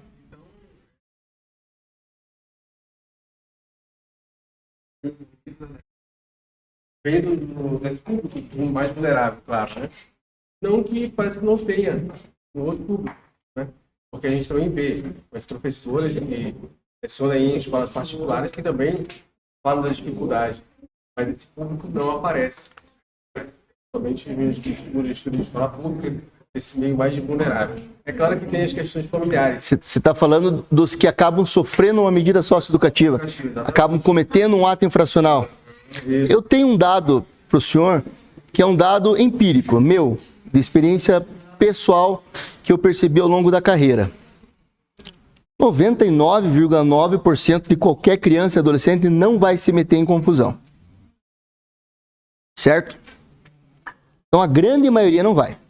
Você pode ir para um bairro pobre, para um bairro rico, para criança sem pai, para criança sem mãe, 99,9% não se mete em confusão e consegue ter uma vida digna. Esse é um dado, correto? Quero ser bem cuidadoso aqui, porque essa fala aqui eu sei que vai gerar também problema, tá? Então, o que eu estou dizendo? 99,9%, independente da condição dele, se tem pai, se tem mãe, se não tem, se é pobre, se é de qualquer etnia, não vai se meter em confusão. Só que dos que se metem em confusão, também 99% não tem uma referência masculina. Então, o que eu quero dizer? Eu não estou querendo dizer que toda mãe solteira, o filho vai ser bandido. Não estou dizendo isso. Estou dizendo que 99% não vai ser. Mas dos que são, Então, exceções aqueles que vêm de uma família estruturada. E família estruturada, eu não estou falando família pai, mãe, casadinho, certinho. Estou falando família que a pessoa tem uma referência, que pode ser um pai, pode ser um padrasto, pode ser um tio, pode ser um irmão mais velho, pode ser o pastor da igreja, pode ser o professor de capoeira, pode ser o professor da ONG, mas alguma referência masculina se apresenta naquela vida daquela pessoa. Porque se fatalmente nenhuma presença masculina se apresenta, alguém do crime se apresenta como essa referência. E o maior freio moral para alguém não cometer crime é o freio desta referência. Eu falei hoje, numa audiência, em que eu estava... Essa última audiência que até me atrasei, eu falei hoje para explicar para a testemunha o que era o temor reverencial, que era uma audiência que falava sobre estupro de vulnerável e tal, e muitas das vezes estupro de vulnerável tem essa figura do temor reverencial. Alguém sabe aqui o que é temor reverencial? Está na lei e inclusive, é uma questão que envolve a questão de estupro de vulnerável. Então, imagina alguém, né, um mais velho, que comete um ato libidinoso ou um ato sexual com um adolescente. Às vezes, acima de 14 anos, com 15, com 16, teoricamente não é crime, né? Porque não há uma violência grave ali e nem uma ameaça. Mas às vezes nós fazemos a denúncia por causa do temor reverencial. Então eu vou dar o exemplo que eu dei na audiência para explicar para a testemunha. Eu tenho 43 anos, sou promotor de justiça, tenho a minha profissão definida, tenho a casa onde eu moro, pago as minhas contas, sou completamente independente. Só que quando eu vou fazer qualquer coisa na minha vida, eu vou comprar um carro, trocar de carro, eu penso o que meu pai vai achar. E eu tenho que ligar para meu pai para perguntar a opinião dele. Se ele acha que eu devo ou não devo. Ou quando eu estou para fazer alguma coisa errada, eu penso, puta, se meu pai souber disso, o que ele vai pensar de mim? Esse é o temor reverencial. E às vezes uma vítima de estupro, ou de ato libidinoso, né, de ato sexual, ela cede sem que haja uma ameaça, sem que haja uma violência física, porque ela tem esse temor reverencial pela pessoa que está praticando o ato. Então, às vezes um padre, um pastor, um chefe de escola, alguém que exerce, um professor, em vez de usar para o bem, para encaminhar aquela criança para o bem, usa para algo terrível como esse. Mas esse temor reverencial, ele é importante nesta linha que o senhor abordou agora. Se a criança ou adolescente tem esse temor reverencial por alguém, em que quando ela tá para fazer algo errado, ela pensa, putz, se meu tio descobrir isso aí, porra, meu tio que me leva no futebol, meu tio que me leva a passear, meu tio que final de semana tá lá fazendo uma carne comigo, porra, ele vai ficar com vergonha de mim do que eu vou fazer. Não tem freio maior para a criminalidade do que esta referência. Não tem pena, não tem... Hã? Bastante kantiano isso. Mais ou menos, né? Porque do Kant filósofo. Tá, desculpa, eu pensei errado, exatamente. E você sabe, o Kant, na primeira página do livro dele, ele traz uma grande referência para construir toda a filosofia kantiana dele. Sabe qual é? Não. Ele traz os ensinamentos de Jesus Cristo, cara. Só não está escrito Jesus Cristo lá. Mas a filosofia que ele prega é a mesma que Jesus Cristo pregou. Se me permitem aqui fugir um pouco do tema, eu posso falar um pouquinho sobre isso. Eu nem sou religioso, mas eu admiro Jesus Cristo como filósofo. A filosofia que dominou durante muito tempo era a filosofia grega. E a filosofia grega dizia o seguinte, que para você ter uma vida plena, atingir a felicidade, estar de acordo com o cosmos, a filosofia grega tinha essa ideia de cosmos, você precisa exercer a sua potencialidade ao máximo. Então, a chuva existe por um motivo. Ela chove porque tem que chover. Que tem que molhar, que tem que polinizar, ela tem a sua obrigação. Os rios existem por um motivo e exercem a sua potencialidade no máximo. Estão de acordo com o cosmos. O sapo, segundo o professor Clóvis de Barros, o sapo sapeia, porque a função do sapo é sapear. E o ser humano onde entra nessa? E aí o ser humano, o professor Clóvis também traz duas características. Uma similar, que somos todos humanos. E uma segunda, que somos todos diferentes. E que cada um de nós possui uma potencialidade. E que para nós estarmos de acordo com o cosmos, nós temos que exercer a nossa potencialidade ao máximo. Então, digamos que a potencialidade, segundo a filosofia grega, não é minha ideia isso aí. Estou só explicando o que eles pregavam. E a minha potencialidade era ser promotor de justiça. Eu vou estar de acordo com o cosmos, sendo o melhor promotor de justiça que eu puder ser. Se eu escolher fazer qualquer outra coisa, eu ferro todo o cosmos, porque eu não vou estar exercendo a minha potencialidade.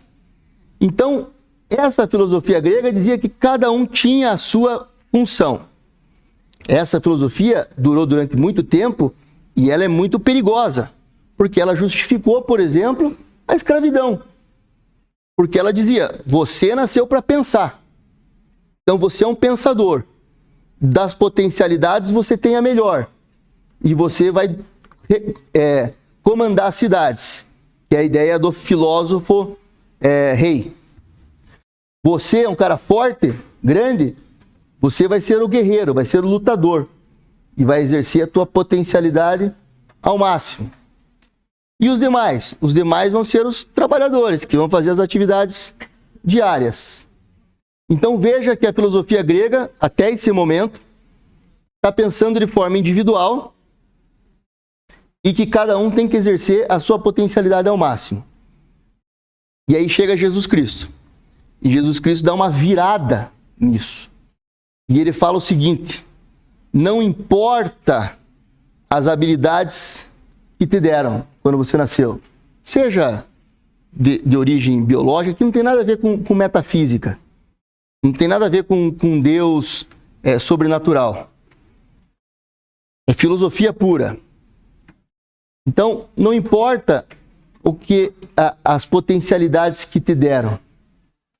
O que importa é o que você faz com elas em benefício do outro. E ele coloca o outro na equação. Então, eu não preciso ser o melhor Uber, mas eu preciso exercer aquilo que eu tiver em benefício do outro.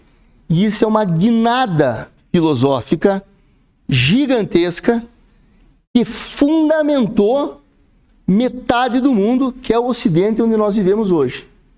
Vocês podem nem saber, mas nós só vivemos como vivemos por causa desta filosofia cristã, sejam vocês de qualquer religião que vocês forem. Em termos de filosofia, houve essa mudança. Porque senão, se tivesse a filosofia grega valido até hoje, quando você fosse criança, iam fazer um teste e iam falar, não, o senhor não é muito forte, não, o senhor não tem o tamanho dele, lutador o senhor não vai ser.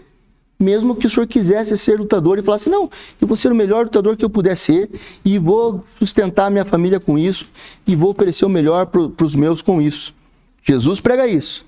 A filosofia grega não. Vai dizer, não, você vai ser outra coisa, eu vou determinar o que você vai ser a partir da tua potencialidade. E o Kant, que é o filósofo mais renomado da atualidade, da contemporaneidade, traz na sua primeira página essa ideia trazida por Jesus Cristo. Então, fechar esse parênteses, era só para explicar isso aí. Então, isso é para falar da referência, né? Eu sei, por exemplo, que pode parecer uma crítica, eu vejo pessoas falando, e às vezes falando de forma não hábil, né? Dizendo, não, a culpa é das mães solteiras. Não é das mães solteiras, a culpa é do pai primeiro que abandonou. Mas o fato da ausência de referência masculina para uma criança é causador de que essa criança se encaminhe para o mundo do crime. Não é causador no sentido de que todas irão. Na verdade, a grande maioria não vai. Mas quando você pega estatisticamente os que foram têm este traço em comum. São exceções os que não têm. Então, infelizmente, uma referência masculina ela é necessária e ela pode ser desde o pai até o tio, o irmão, o avô, ou até uma mãe que consegue impor características masculinas necessárias e ensinar o seu filho nesse caminho que é mais difícil. Conseguimos aí resolver o problema do som? Eu estava ali enrolando para ver se vocês consertavam aí.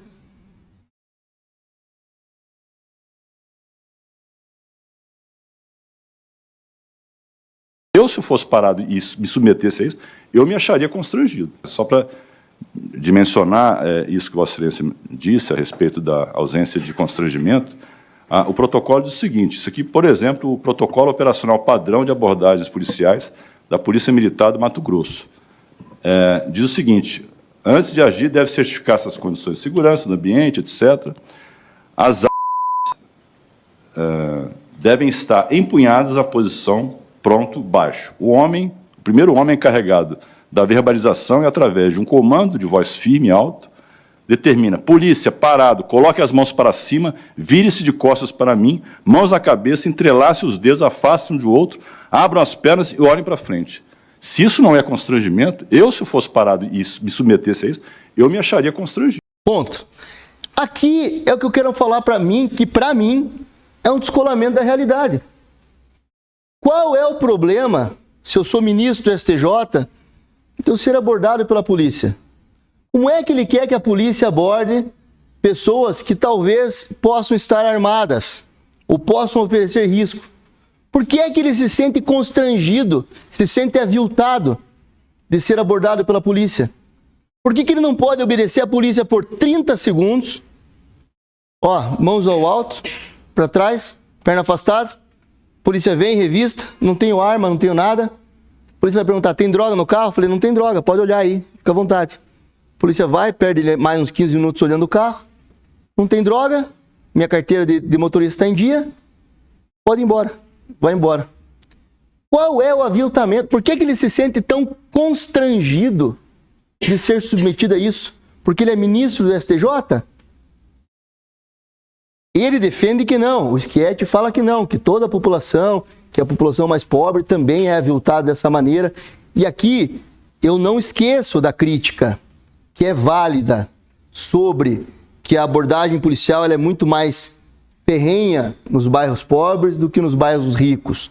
E que não acontece da mesma maneira nos bairros pobres do que deveria acontecer nos bairros ricos. O problema, senhores, é o seguinte: nós não estamos tratando aqui de pobreza ou riqueza.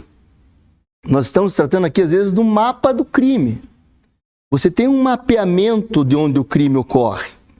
E não tem sentido a polícia ficar fazendo ronda num local onde, por exemplo, não acontece roubo de celular, ou não acontece roubo de joia, de corrente, de aliança. Mas ali é um bairro rico. Pois é, paciência, mas por que a polícia vai ficar abordando as pessoas ali se ali não acontece esse tipo de crime? Ela se desloca para os mapas onde o crime deve acontecer. Fala, Luiz. Pode câmera ali, para que até evitar esses... Concordo. Só que eu acho que tem que ter uma regulamentação um pouquinho mais flexível para os policiais. Por exemplo, lá em São Paulo, ela fica 24 horas ligada. Então, por exemplo, o cara vai ao banheiro, a câmera está ligada. O cara está na viatura com o companheiro dele, querendo falar mal do chefe, a câmera está ligada. Aí eu acho que é um pouco de violação da privacidade. Agora, quando ele está em atuação, tipo, desceu da viatura para atuar, eu acho que tinha que ligar automaticamente e gravar. Eu concordo nesse ponto. Não acho que deveria ficar 24 horas, entendeu? O problema daí é tecnológico ali, de como fazer isso funcionar, de que ele ligue ou não ligue. Então, por exemplo, se ele faz uma operação, né, uma abordagem dessa, e chega lá e não está filmado, para mim, talvez ele tenha que ser punido. Fala: por que você não filmou a operação? Porque por ele dar a câmera. O problema é que daí relaxar o flagrante você vai presumir a má-fé do policial. E aí eu acho sacanagem presumir a má-fé. Acho que tem que ter algum elemento a mais para indicar a má-fé do policial. Mas isso, assim, isso é uma discussão que eu concordo. Eu acho que tem que avançar nesse ponto. Por exemplo, nos Estados Unidos, se você não parar o carro, os policiais vão te metralhar. Só que está tudo filmado desde o começo. Eles estão dando ordem de parada, o cara não está parando e eles metralham o carro. Simplesmente pela desobediência. E está filmado. E isso, na legislação deles, é considerado plenamente legal. Senhores, Adilson, passou do tempo, eu estou por vocês. Eu tinha outros vídeos, outras telas, outras imagens, outros assuntos. Eu tenho tempo, fico aí e estou por vocês o que vocês quiserem. Não, né? Porque eu já estourei o tempo demais aí. Mostra para mim aquele outro vídeo da abordagem policial. Esse outro vídeo da abordagem policial é deste mesmo julgamento aqui do constrangimento. Só que num momento distinto. Mas, enfim, aqui era uma operação para combater roubos em coletivos e um motorista de um automóvel abordado por um suposto nervosismo. Mas qual nervosismo, né? Ele não teve nenhuma atitude objetiva, pelo menos não diz aqui qual foi essa atitude que pudesse justificar a abordagem. Aquele que se levanta, se senta, ou anda, muda de direção. São atitudes que não podem ser qualificadas como justificadores de uma abordagem, né, policial, né? Ah, mas encontrou droga. Sim, mas... Ponto. Mas então validaremos sempre... Ponto. Dá uma pausa, por favor. Ah, mas encontrou droga. Bom, mas isso não importa. O que importa é que não tinha motivo para abordar o cara. Pô... Então, essa é a grande discussão. E essa é a discussão que eu trouxe para a palestra de hoje, de aproximar o direito da realidade. De dizer que o desembargador tem que conversar com o policial. Que o ministro tem que conversar com o detetive, com o investigador. Que o ministro tem que saber como é que é o bairro onde aquele policial atua. Porque o policial... aí ele vai dizer aqui para frente o seguinte... que a cada 100 abordagens, um estudo que ele trouxe, não sei de onde, 99 são infrutíferas, não se acha nada, e a pessoa é liberada. E, portanto, uma só é frutífera. E que aí não se justifica o constrangimento de 99 pessoas para que uma seja encontrada. Só que eu, pessoalmente, não vejo esse constrangimento em me submeter a uma revista, se eu estiver dentro da lei. Se o guarda parar e falar, mostra a carteira de motorista, está aqui. Mostra o documento do carro, está aqui. Posso olhar o porta-mala? Pode, fica à vontade. Olha o porta-mala. Eu não vejo isso como um constrangimento, eu vejo isso como viver em sociedade e saber que tem polícia ostensiva, prevista na Constituição, trabalhando no dia a dia para garantir a segurança de todos. Solta aí para mim, por favor. Nós então validaremos sempre a ação policial pelo resultado. E o que nós estamos aqui buscando também realizar é uma mudança de comportamento funcional da polícia. Então, ele quer mudar o comportamento funcional da polícia. O doutor Schietti, eu acabei de falar aqui, é um baita de um acadêmico jurídico. É um professor de direito. Manja muito de direito. Mas eu acho que ele nunca foi policial. Eu não sei a última vez que ele saiu de Brasília, do plano piloto, e andou num bairro pobre. Então, eu não sei qual é o contato que ele tem com violência. E ele quer mudar a forma do policial trabalhar. E aí eu pergunto, por mais que ele conheça todos aqueles autores que eu falei, por mais que ele conheça a Constituição, por mais que ele conheça direito profundamente, será que ele conhece de atividade policial para dizer, nós aqui, ministros do STJ, queremos mudar a atividade policial? Será que ele tem esse conhecimento para isso? De saber dizer o que o policial pode, não pode? Ah, mas tem policial que abusa, que é truculento, que bate, que surra, que Que, bom, tem criminoso igual, daí nós temos que descobrir, indicar, processar e condenar. Fazenda Rio Grande, nós temos uma porção, não temos? Tem policial fugitivo lá em Fazenda Rio Grande. Eu processei delegado, processei 10 policiais militares, tem policial fugitivo lá. Então não é que eu sou defensor do policial de qualquer maneira. Policial que abusa da autoridade, processei 10 policiais por execução. Entraram na casa de um rapaz que era bandido e executaram o rapaz dentro da casa. Abriu o pique criminal para processá-los. Então não é uma defesa cega. Mas ao mesmo tempo também não podemos esquecer do país que nós estamos vivendo. Solta aí, por favor. Isso, porque nesse voto foi inclusive demonstrado, ministro, que a cada 100 pessoas abordadas, isso é uma pesquisa feita, em 99 não se encontrou nada. Então apenas uma busca e apreensão pessoal logrou a prisão em flagrante por ter sido encontrada droga, etc. Ministro Supremo tem... Agora é outro ministro que vai falar. Então, o que ele está dizendo? Ele tá dizendo que ser abordado pelo policial é um constrangimento e é um constrangimento que deve ser combatido. Aí, voltamos para o tema da palestra. Vamos para a realidade. O que é mais perigoso para nós como sociedade? Sermos constrangidos, eventualmente, ou sermos assassinados pelas facções criminosas? Ou sermos vítimas de latrocínio por pessoas que matam para roubar? Ou sermos as mulheres estupradas no ponto de ônibus? Ou estupradas dentro de casa pelo vizinho? O que é pior? Ele está preocupado com o quê? Está preocupado em que a revista do policial ultraja a honra dele? E aí outro ministro que discorda dele vai falar um pouquinho aí. Menos diferente disso aí. E o Supremo posteriormente validou. O Supremo está mudando essas decisões do esquete. Vistoria pessoal, no aeroporto, no estádio de futebol, diferente. O presidente, inclusive, estava entrando numa festa. Tinha uma magnitude entre uma abordagem na rua e uma abordagem de rotina no aeroporto. Pausa aí, só um pouquinho. Eu vou entrar no bar. Alguém me fala um bar de Curitiba aí, sei lá. Hã? Vou no bar do Binhara. Segurança vai falar assim: levanta a mão aí, quero ver se você está armado.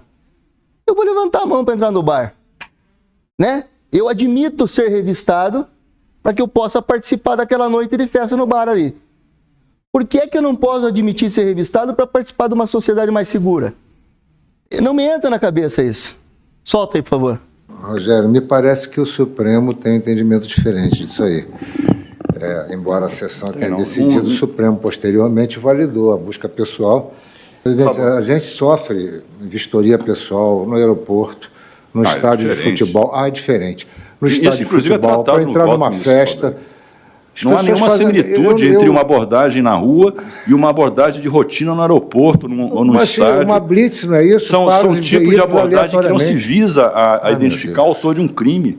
São condições de admissibilidade de um espaço privado ou mesmo público, tendo em vista normas de segurança, protocolos de segurança já previstos. A que todos nós nos sujeitamos por um contrato de adesão implícita. Do policiamento ostensivo. Não, então, é diferente, mesmo. Inclusive, não são nem policiais que fazem isso, são pessoas do próprio estabelecimento. Se eu puder concluir, eu agradeço. O que acontece? Eu não vejo, você falou, o Rio de Janeiro é atípico. Não, atípico é Brasília.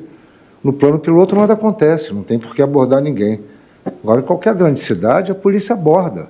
Um colega nosso, da 5ª turma, foi abordado na Suécia, na rua. O policial revistou, tá bom, vai embora, não tem nada.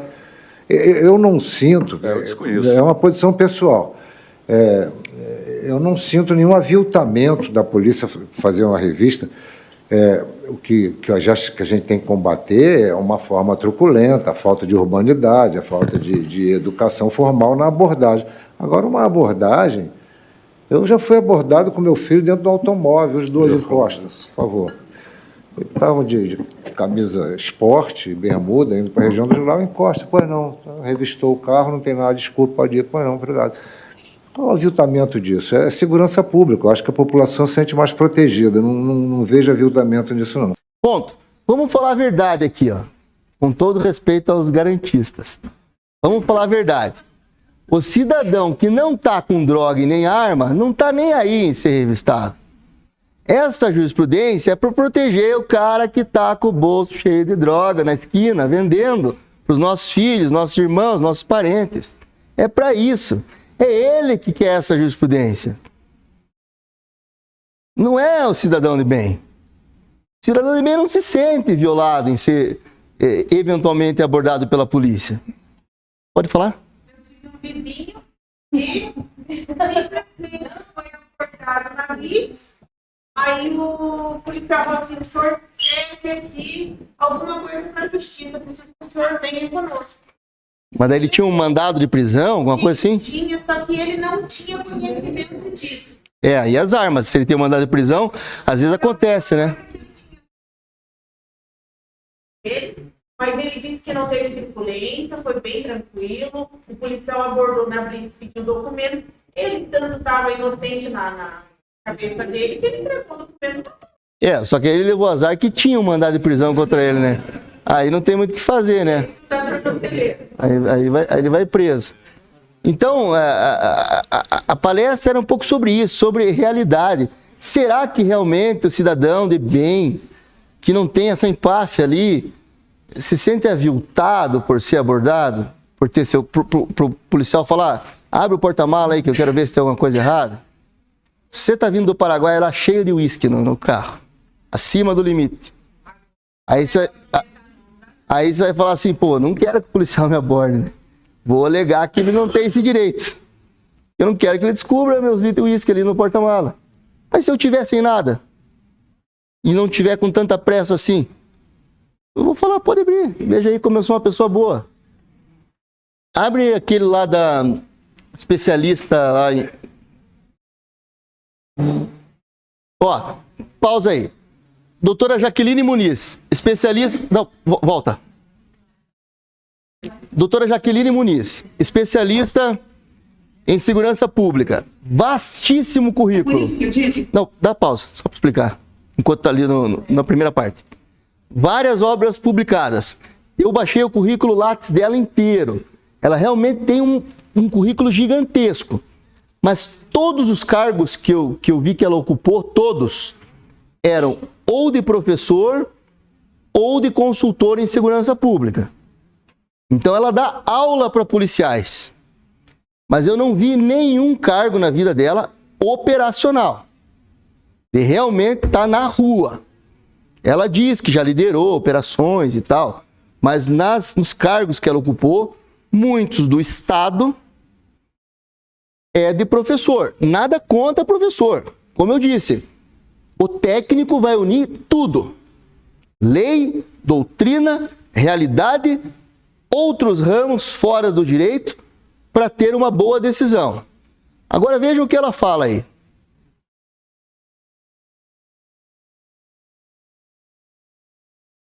É por isso que eu disse que fuzil é uma arma vagabunda para o crime. É a primeira coisa que eles abandonam para sair correndo, porque não dá para você pular de um lugar para o outro em vielas com um fuzil que pesa 5 quilos, que exige que você saiba usá-lo para além de um tutorial da internet, e requer que você pare, então requer uma dinâmica tática que aquela mão de obra precarizada, assassinada, mal paga, não é capaz de fazer. Então, quando você sai correndo, tem que remuniciar a arma. Como é que você vai parar? O fuzil você tem que parar, mirar e segurar ele assim, assestá-lo. Já viu quanto custa? Pega aí 5 quilos que vocês tenham aí e tenta ficar com esse braço em posição de vantagem tática para tirar num intervalo, num espaço que você não tem 360 graus de visada, de controle do seu olhar, controle de campo. Tá? Então, por isso que o fuzil, apesar de ter um quilômetro de tiro, chegar uma bala a 1 quilômetro, ele tem baixa rentabilidade para as atividades laborais criminais. Tá claro? Pausa. Então, senhores, segundo ela, o fuzil não é bom para o tráfico. Então, o tráfico compra centenas de milhares de fuzis a preços acima de mercado por pura estupidez. Porque o que ela descreve ali, parece que ela acha que nunca fez airsoft. Ela acha que tá a polícia e o tráfico num campo de 50 por 50, um correndo atrás do outro assim, com a arma vendo se pega, né? Depois o Rodrigo Pimentel que vai explicar como é que é usado o fuzil. Mas eu já vou dar um exemplo para os senhores de como o fuzil é utilizado. O fuzil tem um alcance de 3.000 metros e um alcance altamente letal de 600 metros e com letalidade ainda em 800 até 1 quilômetro. Então, o que aconteceu com a chegada do fuzil nas favelas, nas comunidades? Que é o fuzil que permitiu o domínio territorial. O traficante, né, ou faccionado agora, porque o tráfico agora nem é mais a atividade principal do faccionado, ele estabelece uma barricada a 800, 600 metros lá no início da comunidade, onde o carro não passa. E ele fica aqui a 600 metros para trás. Eu me esqueci o nome, eu pesquisei, mas não encontrei. Existe um nome em que eles fazem um murinho assim, fazem um buraquinho no muro. Não, não é o bunker.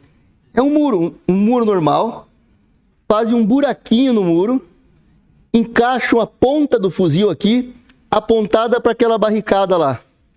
E ali eles ficam ali o dia inteiro ali, fumando a maconha deles, escutando funk, brincando com as menininhas e tal, passam o dia ali. Se chega um policial lá embaixo, o policial sem o blindado, só com o caveirão, ele tem que descer do caveirão para manualmente retirar a barricada, para o caveirão poder subir. Nesse momento ele é alvejado a 800 metros de distância pelo fuzil. Então essa história dela falou de ficar correndo com o fuzil para lá para cá, parece que ela está contando a brincadeira de airsoft do final de semana dela, que não é assim que o fuzil é usado. Solta o resto do vídeo, por favor.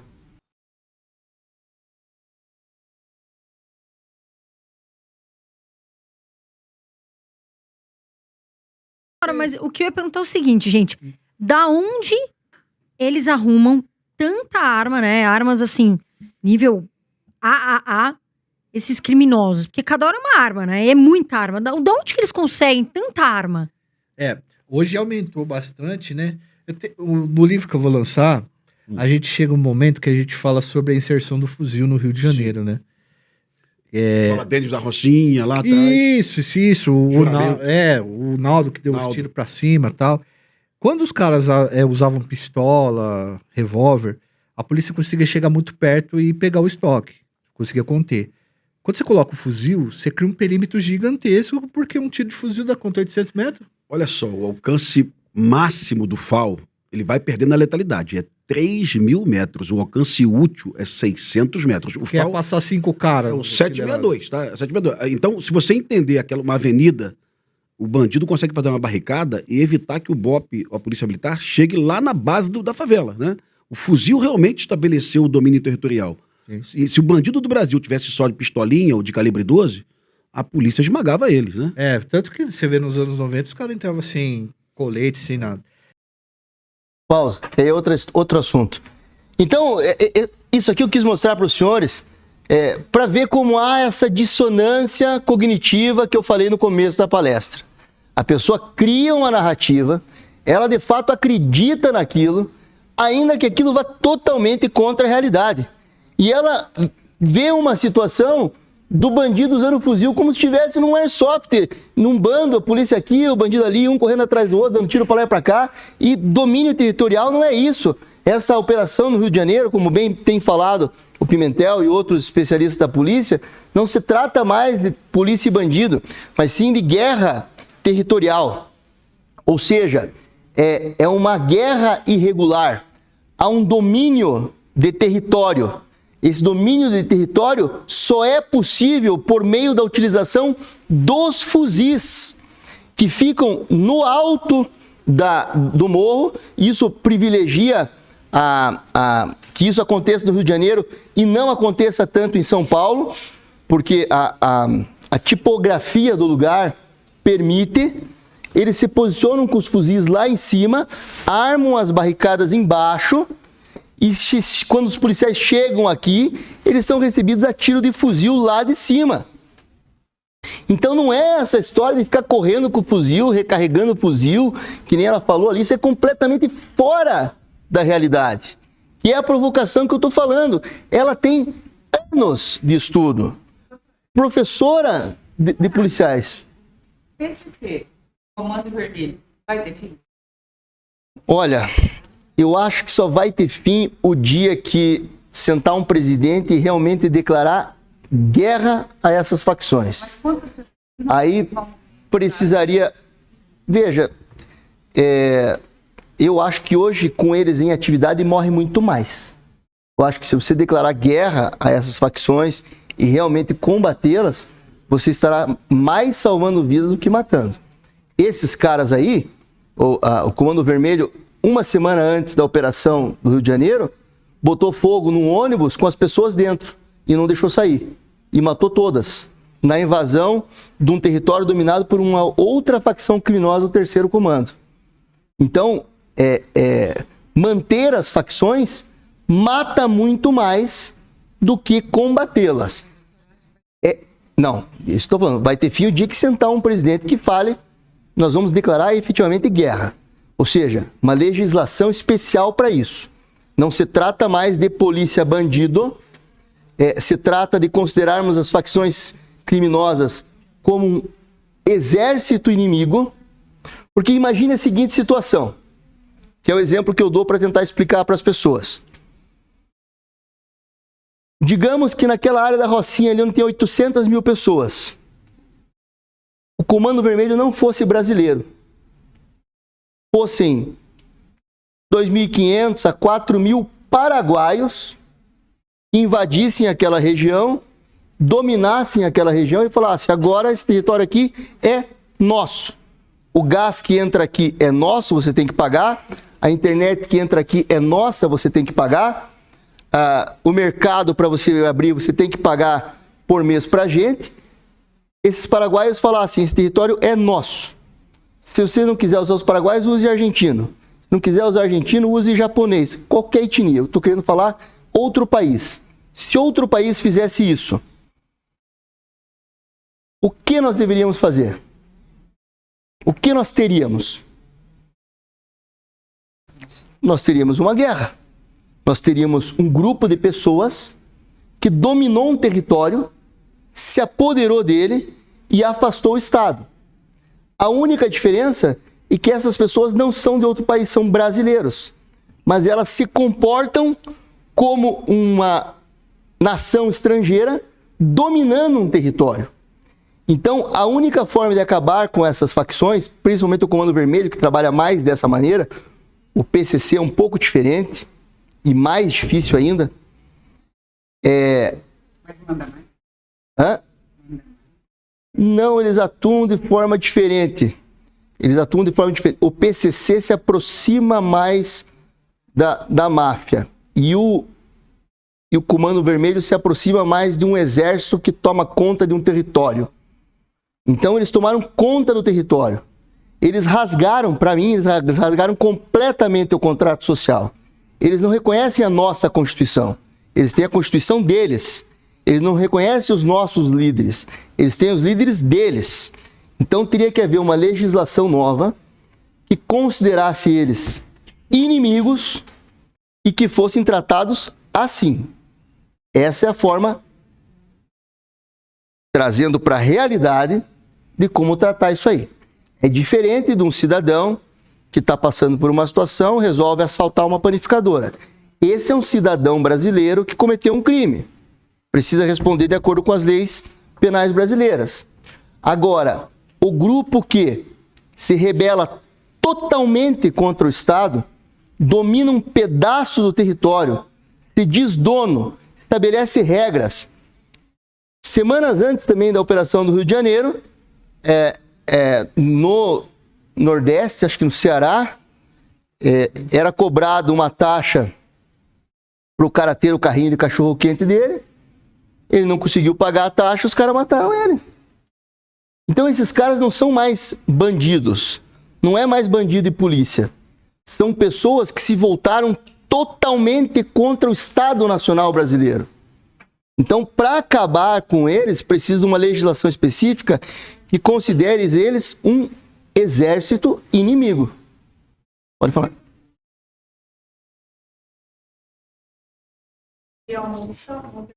Olha, em alguns casos, em teoria, sim. Esse caso, por exemplo, de facção criminosa, talvez. Qual é o grande problema que impede a implementação da pena de morte?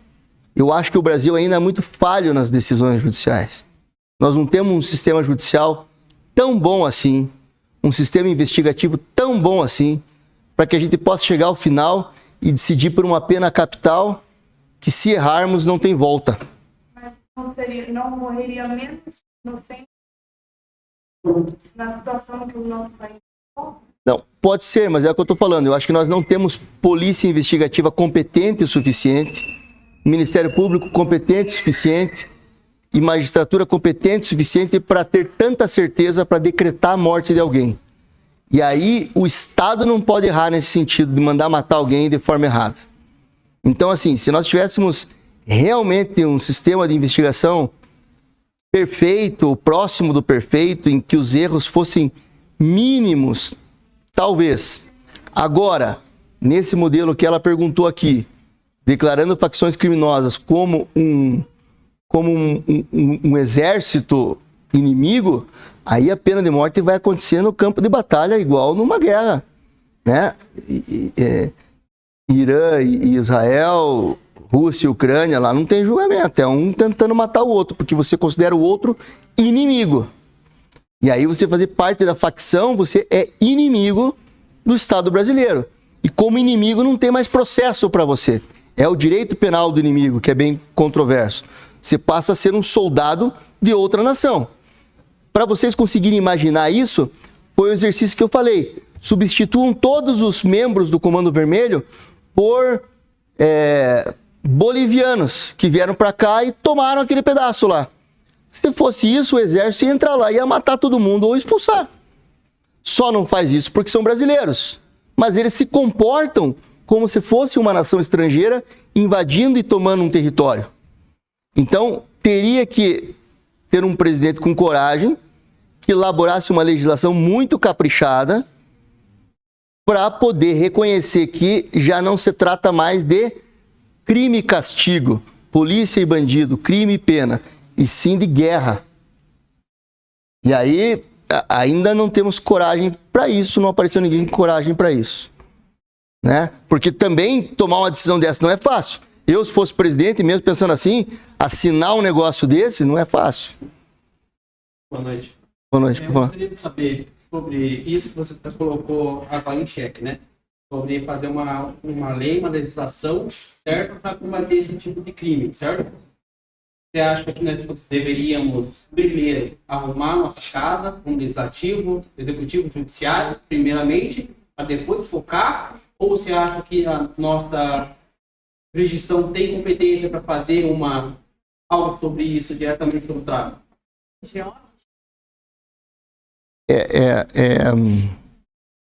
Lei de ordem. É quase isso, eu estou me esquecendo agora. GLO. Garantia de lei e ordem. Veja, o que se diz com arrumar a casa, executivo, legislativo e judiciário? Em qual sentido? Ele se comporta em si e entre em um bom senso para focar na solução. Porque agora que nós vemos, cada um puxando para um lado. E fica bagunçado. Né? Que nenhum deles entram em si, eles compactuam entre em si para ver que essa situação do Rio de Janeiro, sim, foi necessário, com certeza, levou um determinado tempo para que fosse, né, feito pesquisas para afastar da população, igual eles fizeram, né? Focar em afastar menos perdas de pessoas, digamos assim, eles fizeram. Mas foi eficaz ou vai continuar? Porque já teve operações no Rio de Janeiro e voltou o tráfico de novo. Provavelmente vai continuar porque não há uma ocupação definitiva do território. Né? Eles entraram, fizeram a operação, cumpriram os mandados e saíram. Teria que haver agora pelo Exército, considerando que aquilo ali é uma guerra, ocupar o lugar definitivamente. Essa seria a única forma. Sobre arrumar a casa, não tem muito o que fazer com a legislação atual. Eu acho que dava para avançar um pouco mais em algumas interpretações. Por exemplo, mandado de busca e apreensão coletivo em casas. Hoje isso é totalmente rechaçado pela jurisprudência. Não se admite. Porém, eu não vejo que haja um fundamento legal tão pesado que impeça isso. Eu acho que você consegue fundamentar num pronunciamento de que determinado grupo criminoso... Eu estou falando, o pessoal está perguntando, estou só respondendo pergunta agora. Estou só respondendo pergunta. Determinado grupo criminoso ocupa uma área e utiliza as casas da área para esconder armamento.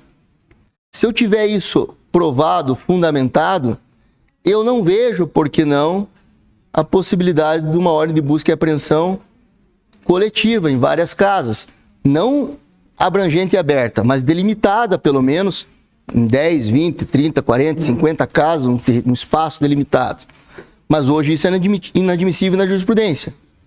Então, realmente, para acabar, como ela falou, teria que haver uma mudança legislativa que eu acho que talvez que teria que mudar até a Constituição. Eu acho que com a nossa atual Constituição não seria viável. Estou por vocês, pessoal. O pessoal já brigou comigo várias vezes por causa do horário, mas eu só estou respondendo perguntas. Vocês que mandam aí, e fiquem à vontade. Acho que tem lanche aí para vocês. Ele vai de 10 horas. Não, eu tô... Bom, deixa eu agradecer a todos que ficaram aqui, prestaram atenção, foram participativos. Eu gostei demais, adorei. Obrigado, Adilson, pelo convite. Transmita meus agradecimentos à coordenação, a quem organizou. Gostei bastante e estou à disposição sempre que precisarem. E obrigado a todos aí. Se eu falei alguma coisa que alguém não gostou, estou à disposição para conversar, para discutir, para ouvir e aprendermos juntos, que essa é a ideia principal. É isso.